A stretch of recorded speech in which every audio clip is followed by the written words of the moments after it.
Hi යාළුවනේ හැමෝම ආදරෙන් පිළිගන්නවා කේට්‍රීම්ස් අපේ YouTube channel එකට. අද මං ඔයාලට අරන් ආවේ head over heel Korean drama එකේ 10 වෙනි එපිසෝඩ් එකේ රිවිව් එක. කතාව බලන්න යන්න කලින් ඔයාලා තාමත් කේට්‍රීම්ස් අපේ YouTube channel එක subscribe කරලා නැත්නම් ඉක්මනින් ගිහින් පහලින් තියෙන subscribe button එක click කරලා channel එකත් එක්ක එකතු වෙලාම කතාව බලන්න එන්න කියලා ආදරෙන් ආරාධනා කරනවා. ඉතින් දැන් අපි යමු අද කතාවට. ඩ්‍රාමා එක ආරම්භයේදීම අපිට පෙන්නන්නේ සොන්හා අහනවා බොන්සුගෙන් ග්යොන්වු කෝ කියලා. ග්යොන්වුට මොකද වුනේ කියලා සොන්හා අහනවා. එදා සියදිවි නසා ගන්න අවතාරය ගාවදී ග්යොන්වුගේ අත කැපුණනේ. අවතාරයක් ඉදිරියේ Tamanගේ ලේ වගුරවන්න එපා කියලා එදා අන්ධ ශාමන් ග්යොන්වුට කිව්වේ ඒකෙන් ග්යොන්වු සම්පූර්ණයෙන්ම අතුරුදහන් වෙන නිසායි. ඉතින් එදා ග්යොන්වුට තුවාල වුණු වෙලාවේ බොන්සු සම්පූර්ණයෙන්ම ග්යොන්වුගේ ශරීරය බාර ගන්නවා. ඊට පස්සේ රෝහලේ යන්දේ ආයම අවදි වෙන්නේ බොන්සු. එයාට දැන් සතුටුයි. මොකද එයාට දැන් සොන්හව අල්ලන්න පුළුවන් නිසා. කලින් එයා සොන්හව ඇල්ලුවොත් ඉතින් එයා ග්යොන්වු බවට පත් වෙනවනේ. ඉතින් ඊට පස්සේ තමයි බොන්සු චීහෝගෙන් එයාගේ බයිසිකලේ ඉල්ලන්නේ සොන්හට අසනීප නිසා එයාව ගෙදර එක් කරගෙන යන්න. හැබැයි ඉතින් චීහෝ ටිකක් ඊරිසියයි සොන්හ ගාව ග්යොන්වු ඉන්නවට. ඒ නිසා එයා කියනවා මං සොන්හව ගෙදරට ගිහින් දාන්නම් කියලා. මේ වෙලාවෙ නම් බොන්සුට තරහ යනවා. ඒත් එයා බොන්සු හැසිරෙන විදිහට සොන්හා ඉස්සරහා හැසිරෙන්න බයයි. මොකද එයා දැන් එයා ග්යොන්වු වගේ හැසිරෙමිනුයි ඉන්නේ. ඉතින් බොන්සු සොන්හගේ අත අත්හැරලා මේ බයිසිකලයටත් පයින් ගහලා චීහොට කෑ ගහනවා. ඊට පස්සේ කොහොම හරි චීහොගේ බයිසිකලෙත් අරගෙන එයා සොන්හව එක් කරගෙන ගෙදර එනවා. බොන්සු දැන් හරිම සතුටින් ඉන්නේ. එයා ග්යොන්වු වගේ රඟපාමින් Taman ග්යොන්වු බව සොන්හට අඟවලා සොන්හ ගාව ඉන්න ගොඩක් උත්සාහ කරනවා. නමුත් මේ වෙලාවෙත් සොන්හ දැනගෙනයි ඉන්නේ මේ ඉන්නේ බොන්සු බව. ඉතින් මේ විදිහට අන්තිමේ සොන්හා බොන්සුගෙන් අහනවනේ ග්යොන්වු කෝ එයාට මොකද උනේ කියලා. එතකොට බොන්සු කියනවා මං ඔහුව කාලා දැම්මා කියලා. මේ අතරේ යමෝව අම්මගේ ලේන්සුවත් අතේ තියාගෙන කල්පනා කරමින් ඉන්නවා. මල් මාස්ටර්ට යමෝවගේ මේ හැසිරීම නිසා ඒ ගැන දුකයි. ඉතින් මල් මාස්ටර් හොඳටම බොන්න පටන් ගන්නවා. මල් මාස්ටර් මේ විදිහට බීලා මත් වෙලා වැටිලා ඉන්න තැනට එන යමෝව මල් මාස්ටර්ගේ ළඟ තිබුණ තලිස්මස් වගේකුත් අරගන්නවා. ඊට පස්සේ යමෝව යනවා සොන්හගේ කාමරයට. ගිහින් එයා මෙතන තියෙන බෑග් වගේක් ඇද ඇද ඉන්නකොට මෙතනට බොන්සු එනවා. බොන්සු යමෝවගෙන් අහනවා මොනවද ඔයා හොයන්නේ කියලා. එතකොට යමෝව බොන්සුගෙන් අහනවා ඔයා ගාව තිබුණ මුද්ද කෝ කියලා. නමුත් බොන්සු ඒක කොහෙද කියලා යමෝවට කියන්නේ නැහැ. බොන්සුට තේරෙනවා යමෝව කොහෙ හරි යන්නයි හදන්නේ කියලා. ඉතින් බොන්සු යමෝවගෙන් අහනවා ඔයා කොහෙද යන්නේ කියලා. නමුත් Taman කොහෙද යන්නේ කියලා යමෝව බොන්සුට කියන්නේ නැහැ. මම ඉක්මනින්ම එන්නම් කියලා විතරයි ඇයි කියන්නේ. යමෝව මෙතනින් ගියාට පස්සේ බොන්සු එයා ගාව තිබුණු මුද්ද එළියට ගන්නවා. බොන්සු කල්පනා කරනවා යමෝව ඒ පාර මොනවද කරන්න හදන්නේ කියලා. යමෝව මේ විදිහට ගෙදරින් යනවා අම්මයි නැන්දයි බලාගෙන ඉන්නේ. යමෝව මේ විදිහට පිට වෙලා මුලින්ම යන්නේ ශාමන්ලට ඕන කරන උපකරණ ගන්න තියෙන තැනකට. මෙතනින් ගිහින් එයා අවතාරවලට බැඳෙන උපකරණයක් විනාශ කරන්න පුළුවන් ආයුධයක් ගන්නවා. මේ වෙලාවේ මේ ෂොප් එකේ අයිතිකාරිය දකිනවා යමෝව ගාව තියෙන අම්මගේ ලේන්සුව. මේක කාලෙකට කලින් මේ ෂොප් එකේදීමයි යමෝව යාගේ අම්මට අරන් දෙන්නේ. මේක දිගස්සලා බලනකොට මේ අය දකිනවා යමෝවගේ අම්මා මේකේ ගොබ්ලින්ගේ මූණ ඇඳලා තියෙනවා. මේකේ තේරුම නපුර පළවා හැරීම බවයි යමෝව කියන්නේ. ඇයට පළවා හැරීමට අවශ්‍ය අවතාරයක් තියෙනවා ඇති කියලා යමෝව කියනවා. මේ අතරේ බොන්සු අම්මට සිද්ධ වෙන දේ පැහැදිලි කරනවා. එයා කියනවා මට මේ ශරීරයෙන් අයින් වෙන්න අවශ්‍ය නැහැ කියලා. අනික මට මේක ගන්න කිව්වේ යමෝව. ඇයි කිව්වා මං කරන්න ඕනේ දේ. ඇයට අවශ්‍ය ග්යොන්වුව මරලා දාලා මාව නපුරු දේවත්වයක් කරන්නයි. නමුත් මට එහෙම වෙන්න ඕනේ නැහැ කියලා ඔහු කියනවා. බොන්සු කියන්නේ ඔහුට සොන්හා එක්ක මිනිස්සෙක් වගේ ජීවත් වෙන්න අවශ්‍යයි කියලයි. මේ වෙලාවේ බොන්සු අම්මට කියනවා යමෝව Tamanගේ මුද්ද හොයමින් හිටිය බව. ඉතින් අම්මා සොන්හට කියනවා යමෝව බොන්සුගේ මුද්ද විනාශ කරන්න උත්සාහ කරන බව. ඒ මගින් අය ඔහුට දරුණු වේදනාවක් ඇති කරන්න සැලසුම් කරන බව.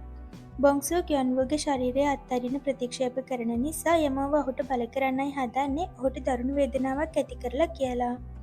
එතකොට සොන්හා අහනවා එතකොට දැන් අපි මොකක්ද කරන්න කියලා. අම්මා කියනවා දැනට අපි බොන්සුව ආරක්ෂා කරන්න ඕනේ කියලා. එතකොට සොන්හා අම්මගෙන් අහනවා එතකොට ග්යොන්වුට මොකක්ද වෙන්නේ කියලා. අම්මා කියනවා දැන් බොංසුව ආරක්ෂා කරොත් විතරයි කියොන්වුවත් ආරක්ෂා කරගන්න පුළුවන් වෙන්නේ කියලා. මේ වෙලාවේ අම්මා සොංහට කියනවා බොංසුව කියොන්වුගේ ශරීරයේ බාර අරගෙන තියෙන්නේ එයාට ඔයා එක්ක ඉන්න ඕන නිසායි. මට තේරෙන විදිහට ඔහුට ආදරය ලැබීමට අවශ්‍යයි. ආදරය සඳහා උත්සාහ කරන ඔහුගේ හදවත තේරුම් ගන්න. ඔහුට කරුණාවන්ත වෙන්න කියලා අම්මා සොංහට කියනවා. ඊට පස්සේ සොංහ එනවා එයාගේ කාමරයට. බොංසුව එක්ක සොංහ හොඳින් කතා කරාම බොංසුව සොංහගෙන් අහනවා ඔයා මාත් එක්කම හොඳින් ඉන්නේ ඇයි අම්මා මොනවා හරි ඔයාට කිව්වද කියලා. එතකොට සොංහ කියනවා ඔව් අම්මා මට කිව්වා ඔයාට කරුණාවන්ත වෙන්න කියලා. ඒ කතාවට සතුටු හිතෙන බොංසුව සොංහ ගාවට ගිහින් අහනවා කොහොමද ඔයා මට කරුණාවන්ත වෙන්නේ කියලා. එතකොට සොංහ කියනවා මං ඔයාට තනිකමක් දැනෙන්න දෙන්නේ නැහැ. තනිකම ඕනම කෙනෙක්ව අවතාරයක් බවට පත් කළ හැකි කියලා. එදා රෑ බොංසුව නිදාගත්තහම සොංහ බොංසුව අයිති කරගෙන ඉන්න ග්‍යොන්වුගේ ශරීරය දිහා බලාගෙන හිතනවා ග්‍යොන්වු මම කොහොම හරි දේවල් යථා තත්ත්වයට පත් කරන්නම් කියලා. පහුවදා පාසලට ගිහාම බොංසුව කොයි වෙලෙත් ඇවිදින් සොංහ වටේ කැරකි කැරකි ඉන්නවා. ළමයි බලන් ඉන්නවා කියලා සොංහ ඔහුගෙන් අයින් වෙන්න හැදුවහම ඔයා මට කිව්ව නේද මට කරුණාවන්ත වෙනවා කියලා බොංසුව අහනවා. ඉතින් ඒ නිසා සොංහත් මේ දේවල් ඉවසගෙන ඉන්නවා. මේ වෙලාවේ මෙතනට එන ජීහෝ මේක දකිනවා. ජීහෝ හිතන්නේ මේ ඉන්නේ ග්‍යොන්වු කියලානේ. ඉතින් ජීහෝ අහනවා ග්‍යොන්වු ඔයා මොකද මේ ඒ පාර බොංසු වගේ හැසිරෙන්නේ කියලා. එතකොට බොංසු කියනවා ඒ ඉතින් මම බොංසු නිසානේ කියලා. මේ කතාව විශ්වාස කරගන්න බැරුව ජීහෝ සොංහ දිහා බැලුවහම සොංහ කියනවා ඒ ඉන්නේ බොංසු බව. ඉතින් සොංහ ජීහෝට පැහැදිලි කරනවා ග්‍යොන්වුට වෙලා තියෙන දේ. ජීහෝ සොංහගෙන් අහනවා දැන් කොහොමද ග්‍යොන්වුව බේරගන්නේ කියලා. එතකොට සොංහ කියනවා මං හෙට ඉඳන් යාඥා කරන්න පටන් ගන්නවා. දින 100ක් හරි දින 200ක් හරි 300ක් හරි කමක් නැහැ කොච්චර කාලයක් හරි යාඥා කරලා මං නැවත ග්‍යොන්වුව ගෙන්නනවා කියලා සොංහ කියනවා. නමුත් ජීහෝ කියනවා මට ඒ කාලයක් බලාගෙන ඉන්න බෑ කියලා. එහෙම කියන ජීහෝ ගිහින් බොංසුවගේ අඳුවෙන්න අල්ලගෙන එයාට කියනවා මං එයාට හොඳින් කියන්නේ ග්‍යොන්වුව අපහු ගේන්න කියලා. එතකොට බොංසුව ජීහෝගෙන් අහනවා මේ හොඳින් කියන විදිහද කියලා. මේ වෙලාවේ ජීහෝ දිගින් දිගටම බොංසුවට කෑ ගහනවා ආපහු යන්න කියලා. එතකොට බොංසුව කියනවා මාව අතාරින්න. මං ඔයාට මගේ මිතුරෙක් විදිහට කැමතියි. ඒ වගේම මම සොංහටත් කැමතියි. මට අවශ්‍ය වුණේ අය අසලින් රැඳෙන්න විතරයි කියලා. නමුත් මම ඇයව අල්ලන්න උත්සාහ කරන හැම වෙලාවකම ග්‍යොන්වු එළියට එනවා. ඒ නිසා මට ඇය අපහසුවෙන් ඉන්න විට පවා ඇයට උදව් කරන්න බැහැ. ඇය අඬන විට පවා මට ඇගේ කඳුළු පිස දාන්නවත් බැහැ. ඒක කොයිතරම් වේදනාකාරීද කියලා දන්නවද කියලා බොංසුව ජීහෝගෙන් අහනවා. බොංසුවගේ මේ කතාව නිසා ජීහෝටත් දැන් එයා ගැන දුක හිතෙනවා. ඊට පස්සේ එදා පාසල අවසන් වෙලා බොංසුව යන ගමන් ඉන්නකොට පාරායින හිටපු ජින්යුන් බොංසුව නවත්ත ගන්නවා. හැබැයි ඉතින් බොංසුව ජින්යුන්ටත් කෑ ගහලා මෙතනින් යන්නයි හදන්නේ. මේ වෙලාවේ යාලා දකිනවා එයාලගේ පන්තියේම පිරිමි ළමයෙක්ටයි එයාගේ යාළුවටයි කොල්ලෝ ටිකක් කරදර කරනවා. ඉතින් මේ දෙන්නව බේරගන්න බොංසුව ජින්යුන් සහ අනෙක් පිරිමි ළමයි එක්ක මෙතනට යනවා. මේ වෙලාවේ බොංසුව මේ අයට පහර දෙන්න උත්සාහ කරාම මේ පිරිමි ළමයි ආව නතර කරනවා. ඉතින් අන්තිමේ මේ කට්ටියම අර කොල්ලොන්ගෙන් ගුටි කනවා. ග්‍යොන්වු මේ අයගෙන් අහනවා අපිට යාලට ගහන්න පුළුවන්කම තිබිලත් මොකටද මේ විදිහට ගුටි කෑවේ කියලා. එතකොට මේ කොල්ලෙක් කියනවා අපි යාලට දැන් පහර දුන්නොතින් පාසලෙන් අනිවාර්යෙන්ම අපේ දෙමව්පියන්ව ගෙන්වනවා. එහෙම වුණොතින් ජින්යුන් කරදරේ වැටෙනවා කියලා. මොකද ජින්යුන්ගේ තාත්තා හිරෙන් නිදහස් වෙලා ආව නිසා ජින්යුන් අම්මව තාත්තගෙන් හංගගෙනයි ඉන්නේ. ඊට පස්සේ මේ යාළුවෝ කට්ටියම එකට ආපහු යනවා. මේ වෙලාවේ අර කරදරවලට ලකුණු පිරිමි ළමයා ඉන්නේ හරිම සතුටෙන්. එයාට සියදිවි නසා ගන්න ඕනේ කියලා හිතුන සිතිවිල්ල නැති වෙලා යනවා. ජීවත් වෙන්න ආශාවක් ඔහුට ඇති වෙනවා. ඉතින් ඒ නිසා සියදිවි නසා ගන්න පොළඹවන අවතාරයේ ක්‍රමයෙන් එයාගෙන් ඈත් වෙලා අතුරුදහන් වෙලා යනවා. හොඳටම රෑ වෙලා රණ්ඩුවකටත් පැටලිලා ගෙදර යන බොංසු නම් ඇති වෙන්න සොංහගෙන් බැනුම් අහගන්නවා. පහුවදා පාසලේදී සොංහ බොංසු දිහා බලාගෙන ඉන්නවා. බොංසු ග්‍යොන්වු වගේ නෙමෙයි. එයා හරි ඉක්මනින් යාළුවෝ එක්ක එකතු වෙනවා. ළමයි හිතන්නේ ග්‍යොන්වු වෙනස් වෙලා කියලායි. ඉතින් දැන් හැමෝම ග්‍යොන්වු වගේ ඉන්න බොංසුට කැමතියි. මේ දිහා බලාගෙන සොංහ දුකෙන් හිතෙනවා හැමෝම ග්‍යොන්වුට වඩා බොංසුට කැමතියි කියලා. එදා රාත්‍රියේ සොංහ මෙතන තියෙන සමාන කුරුළු රූප දෙකක් දිහා බලාගෙන ඉන්නවා. මෙතනට මල් මාස්ටර් එනවා. එයාට සොංහ කියනවා පෙනුම එකම වගේ වෙලත් ඇයි යාලා මේ තරම් වෙනස් කියලා. සොංහ කියනවා මං බොංසුට අකමැති කියනවා නෙමෙයි. නමුත් එයා කරනවා ග්‍යොන්වු කවදාවත් නොකරන ප්‍රීතිමත් දේවල්. කවුරුවත් දන්නේ නැහැ ග්‍යොන්වු නෙමෙයි කියලා. මේ විදිහට ග්‍යොන්වු අතුරුදහන් වුණොත් මම මොකද්ද කරන්න කියමින් සොංහ අඬන්න පටන් ගන්නවා. ඉතින් මල් මාස්ටර් සොංහට කියනවා අවතාර වෙලාවට ග්‍යොන්වුට කතා කරන්න පුළුවන් කියලා. එතකොටයි සොංහට ඒක මතක් වෙන්නේ. ඊට පස්සේ සොංහා පාන්දර 1:30 වෙනකල් ඉඳලා ග්‍යොන්වුට කතා කරනවා. මේ වෙලාවේ ග්‍යොන්වු ඉන්නේ කන්දක. එයා දකිනවා මෙතන ගහක් ගාව ඉන්න පිරිමි ළමයෙක්ව. එයා ළමා සොල්දාදුවෙක්. මෙතනට තව ඒ වගේම ළමා සොල්දාදුවෙක් එනවා. මේ දිහා ග්‍යොන්වු බලාගෙන ඉන්නකොටයි යාට සොංහා කතා කරනවා ඇහෙන්නේ. එතකොටම ග්‍යොන්වු ඇහැරෙනවා. කාලෙකට පස්සේ ග්‍යොන්වුව දකින්න සොංහා සතුටින් ඔහුව වැළඳ ගන්නවා. ග්‍යොන්වු සොංහට කියනවා එයා හිටියේ කන්දක කියලා. එතකොට සොංහා කියනවා ඒක බොංසුගේ මතකයක් බව. ශරීරයක් නැති ආත්මයක් මතකවල වාසය කරන බවයි කියනවා. ඉතින් ඒ නිසා සොංහා ග්‍යොන්වුට කියනවා ඒ ළමා සොල්දාදුව එක්ක මිතුරු වෙන්න. එයාලා දෙන්නගෙන් කෙනෙක් වෙන්න ඕනේ බොංසු කියන්නේ. එයාලා එක්ක මිතුරු වෙලා බොංසුට මරණින් මතු ජීවිතයට යන්න බැරුව අවතාරයක් වෙන්න ඕන හේතුව හොයාගන්න කියලා. ඒක හොයාගත්තත් විතරයි අපිට බොංසුගේ ආත්මය සනසන්න පුළුවන් කියලා සොංහා කියනවා. ඊට පස්සේ පැය 2ක අවතාර වෙලාව අවසන් වුණාම ග්‍යොන්වු ආයෙම නැති වෙනවා. එයා ආයෙම බොංසුගේ මතකයට යනවා. මේ වෙලාවේ ග්‍යොන්වු මේ ළමයි එක්ක කතා කරන්න උත්සාහ කරත් ඒ දෙන්න ග්‍යොන්වුට බය වෙලා ග්‍යොන්වුට වෙඩි තියන්න ගන්නවා. ග්‍යොන්වුට තේරෙනවා සොංහා කිව්වා වගේ මෙයාලා එක්ක යාළු වෙන එක ලේසි නැති බව. මේ අතරේ එමෝවා ඉන්නේ අත්තරලා දාපු නිවසේයි. මේ වෙලාවේ එමෝවට දැනෙනවා බොංසු බැඳලා ඉන්න මුද්දතිය එන්නේ එයා ගාවමයි කියලා. ඊට පස්සේ එමෝවා මල් මාස්ටර්ට කෝල් එකක් ගන්නවා. මේ වෙලාවේ එමෝවා මල් මාස්ටර්ගෙන් අහනවා බොංසුගේ තත්වය. ඒ ගැන කියන්න ගිහින් මල් මාස්ටර්ට කියවෙනවා සොංහා අවතාර වෙලාවේදී ග්‍යොන්වු එක්ක කතා කරන බව. ඉතින් බොංසුව ආයෙම තමන් ගාවට ගන්න මේක හොඳ අවස්ථාවක් විදිහට දකින එමෝවා දැන් හදන්නේ බොංසුට ඒ ගැන කියලා එයාගේ හිත රිද්දන්නයි. ඊට පස්සේ පුහුණුවීම් වල ඉන්නකොට මෙතනට සතුටින් දුවගෙන එන ක්‍රීඩා ගුරුවරයා බොංසුට කියනවා එයාව ජාතික දුනු කණ්ඩායමට තේරුණ බව. ඉතින් මේ සතුටුදායක ආරංචිය පන්තියේ යාළුවන්ටත් බොංසු කියනවා. නමුත් මේ කතාව ඇහිලත් සොංහා බොංසුව එක්ක කතා නොකරම පන්තියෙන් එළියට යන්න හදනවා දකින බොංසු ගිහින් එයාව නවත්ත ගන්නවා. බොංසු සොංහාගෙන් අහනවා මං ජාතික කණ්ඩායම නියෝජනය කරොත් ඔයා මගේ එක කැමැත්තක් ඉෂ්ට කරනවද කියලා. ඒ මොකක්ද කියලා සොංහා ඇහුවහම බොංසු සොංහට ඒක රහසින් කියනවා. හැබැයි ඉතින් බොංසුගේ කැමැත්ත ගැන අහලා සොංහට හොඳටම තරහ යනවා. එයා බොංසුටත් බැනලා ඒ ගැන ආයෙ එයාට කියන්න එපා කියලා මෙතනින් යනවා. ඉතින් බොංසුත් සොංහගේ පිටිපස්සෙන් කියව යනවා. බොංසු සොංහට කියලා තියෙන්නේ එයාගේ පළවෙනි කිස් එක සොංහගෙන් ඕනි කියලයි. ඉතින් බොංසු ගානක්වත් නැතිව මේක හැමෝම ඉන්න තැන හයියෙන් කියන නිසා සොංහා හොඳටම ලැජ්ජාවට පත් වෙනවා. බොංසු මේ කරපු වැඩේ ගැන දැන් ජීහෝට හොඳටම තරහ ගිහින් ඉන්නේ. ඉතින් ජීහෝ බොංසුට මේකට බනිනවා. මේ වෙලාවේ බොංසු ජීහෝගෙන් අහනවා මම දිගටම උත්සාහ කරොත් සොංහා මං ගැනත් පොඩි හරි සැලකිල්ලක් දක්වයි නේද? මොකද මට ග්‍යොන්වුගේ මූණයි ශරීරයයි තියෙනවනි කියලා. බොංසු මේ උත්සාහ කරන්නේ සොංහව දිනා ගන්නයි. ඊට පස්සේ දා රාත්‍රියේ පුහුණුවීම් කර කර ඉන්නකොට ග්‍යොන්වුගේ ෆෝන් එක රින් වෙන්න ගන්නවා. මේ කෝල් ගන්න ග්‍යොන්වුගේ තාත්තා. ග්‍යොන්වුගේ තාත්තගේ මාර්ගයෙන් යමෝව බොංසුව කතා කරන්න ගෙන්න ගන්නවා. බොංසුවගේ පිටිපස්සෙන් ජීහොත් හොරෙන් එනවා. එයා ඇවිතින් බොංසු යමෝවව මුණ ගැහෙන හැටි බලාගෙන ඉන්නවා. බොංසු යමෝවව මුණ ගැහුණහම යමෝව බොංසුට කියනවා මං දන්නවා ඔයා ගාව අර මුද්ද තියෙනවා කියලා. ඔයා කිව්ව නේද ඔයා මනුෂ්‍ය ශරීරයකට ඇතුළු වුණ ගමන්ම ඒ මුද්ද අයිතිකාරයට බාර දෙනවා කියලා. ඒක ඔයා දුන්නේ නැත්තේ ඇයි කියලා යමෝව බොංසුගෙන් අහනවා. එතකොට බොංසු කියනවා මම මේ දවස්වල ටිකක් කාර්යබහුලයි. මං ජාතික කණ්ඩායම නියෝජනය කරන්න පුහුණු වෙනවා කියලා.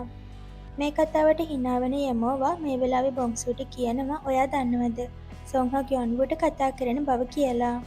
එතකොට බොංසු පුදුමෙන් අහනවා ඒ කොහොමද කියලා. යමෝවා කියනවා අවතාර වෙලාවට සොංහා ග්‍යොන්වුව මුණ ගැහෙන බව. ඉතින් මේ කතාව අහලා තරහ යන බොංසු මෙතනින් නැගිටලා යනවා.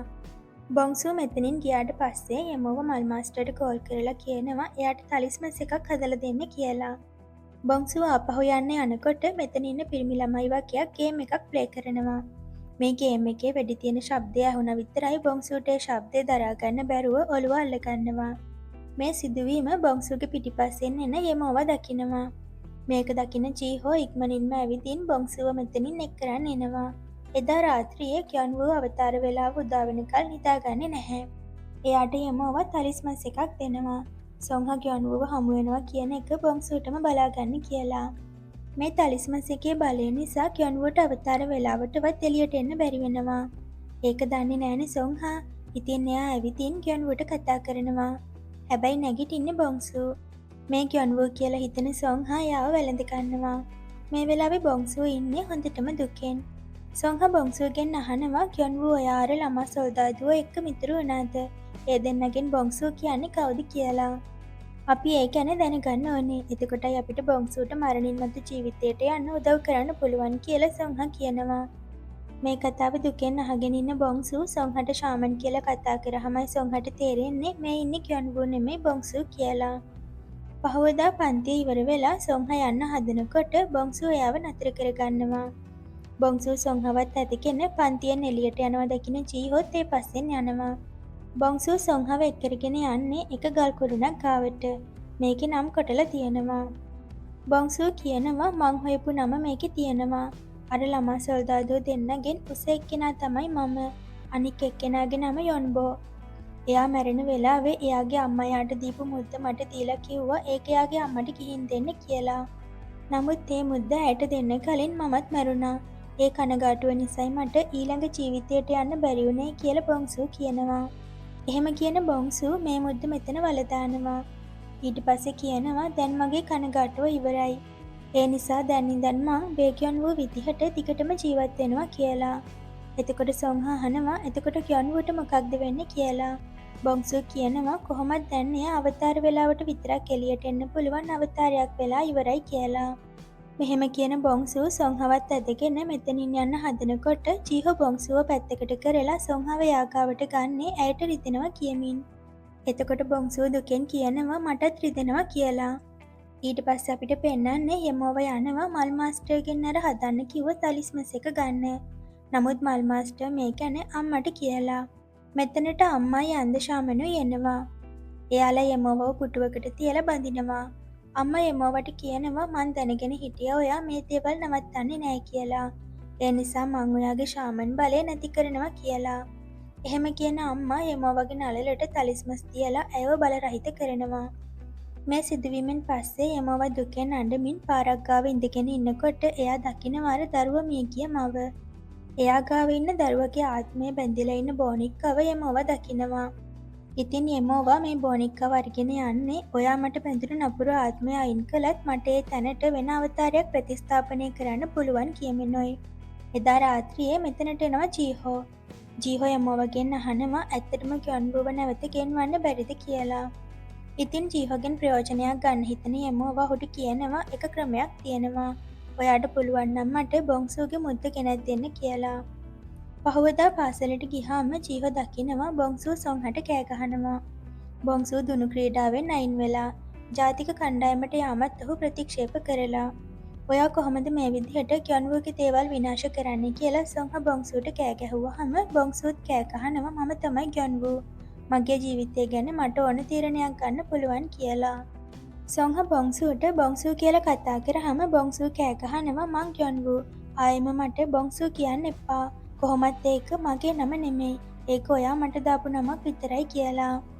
මේ සිදුවීම දිහා ජීහෝ බලාගෙන ඉන්නේ. ඉතින් ජීහෝ තීරණය කරනවා අර මුද්ද යෙමෝවට ගෙනihin දෙන්න. ඉතින් එයා මුද්ද වලදාපු තැනින් ගන්නවා. ඊට පස්සේ ඒක යෙමෝවට ගෙනihin දෙනවා. නමුත් යෙමෝවට මේක දුන්නට පස්සේ ජීහෝට තේරෙන්නේ Taman වැරැද්දක් කරපු බව. මේ අතරේ බොංසු ගිහින් කියොන්වුගේ නිවස තියෙන දුනු ක්‍රීඩාවට සම්බන්ධ දේවල් අයින් කරනවා. මේ වෙලාවේ ජීහෝ සොංහට කෝල් කරලා එයාගෙන් උන වැරද්ද ගැන කියනවා. මේත් එක්කම බොංසු වේදනාවෙන් කෑ ගහන්න ගන්නවා. යෙමෝව මේ අවතාර මුද්දට පහර දෙමින් බොංසුව කැඳවන්න හොට අධික වේදනාවක් ඇති කරනවා. සොංහා ඉක්මනින්ම බොංසුව එයාගේ ගෙදරට එක්කරගෙන යනවා. අම්මා බොංසුව ඇඳට තියලා බඳිනවා. අම්මා සොංහට කියනවා මං මෙතන ආරක්ෂා කරන්නම්. ඔයා ගිහින් මුද්ද වලදාපු තැන යාඥා කරන්න කියලා. ඉතින් අම්මා බොංසු ගාවට වෙලා මතුරනවා. සොංහ මුද්ද වලදාපු තැන මල් මාස්ටර් එක යාඥා කරනවා. මේ වෙලාවෙ බොංසුට ග්‍රීම් රීපර්ව පේන්න ගන්නවා. ඉතින් එයාව දැකලා බොංසු කෑගහන්න ගත්තහම අම්මා එයාගේ ඇස් දෙක බඳිනවා. ඊට පස්සේ ටිකකින් අම්මගේ මන්ත්‍ර වැඩ කරන්න අරගෙන ග්‍රීම් රීපර් මෙතනින් යනවා. ඊට පස්සේ අම්මා බොංසුව මෙතනින් තියලා එළියට ඇවිදින් දොර ලොක් කරනවා. මේ වෙලාවෙත් යමෝවා තාමත් එයාගේ වැඩේ නවත්තලා නැහැ. මේ වෙලාවෙ බොංසු හිතනවා ඇයි මං විතරක් මේ වේදනාව විඳින්නේ? මැරෙන්න ඕන කෙනා මම නෙමෙයි යමෝවයි කියලා. එහෙම කියන බොංසු සොංහ ගාව තියෙන පරණ මන්ත්‍ර පොත අරගෙන යමෝවා එයාට කරපු ශාපය ආයෙම යමෝවට කරන්න ගන්නවා. මේ වෙලාවෙ යමෝවගේ කන් වලින් ලේ ගලන්න පටන් අරගෙන එයාට ලොකු වේදනාවක් දැනෙන්න ගන්නවා. නමුත් එකපාරටම ඒ වේදනාව නැති වෙලා යනවා. සොංහත් යාඥා කර කර ඉන්න තැනට ඇවිත් හිටිය ග්‍රීම් රීපර් ඔහුගේ කැමැත්තෙන්ම ආපහු යනවා. මේ සිද්ධ වෙන දේවල් මොකක් හරි තැනක වැරදිලා තියෙන බව සොංහට තේරෙනවා. ඉතින් යමෝවා එයා ගාව තිබුණු අම්මගේ ලේන්සුව අරගෙන බැලුවහම එයා දකිනවා මේකේ ඇඳපු ගොබ්ලින්ගේ මූණ. අම්මා යමෝවට මිනිස් තලිස්මස් වෙලා. ඒ නිසා යමෝවට කරන මොන ශාපෙත් දැන් යන්නේ අම්මටයි. ග්‍රීම් රීපර් මේ විදිහට සොංහ ගාවින් එන්නේ අම්මා ගාවට යන්නයි. ඉතින් අම්මා එකපාරටම සිහිය නැතුව වැටෙනවා අපිට පෙන්නනවා. ටික වෙලාවකින් හැමෝම මෙතනට එනවා. යමෝවා අම්මා ගාවට ඇවිදින් අහනවා ඇයි මෙහෙම කරේ කියලා. අම්මා ඒ දිහා බලාගෙන හිතනවා මං කිව්වනේ මං ඔයාව අත්අරින්නේ නෑ කියලා. එහෙම හිතන අම්මා මේ මොහොතේ මිය යනවා. හැමෝම වේදනාවෙන් අඬන්න ගන්නකොට යමෝවා උනේ මොකක්ද කියලාවත් හිතාගන්න බැරිව ඔහේ බලාගෙන ඉන්නවා අපිට පෙන්නනවා. මේ සිදුවීමත් එක්ක head over heel Korean drama එකේ 10 වෙනි එපිසෝඩ් එක ඉවර වෙනවා. ඉතින් 11 වෙනි එපිසෝඩ් එකේ රිවිව් එකෙන් ආයෙම හමු වෙමු.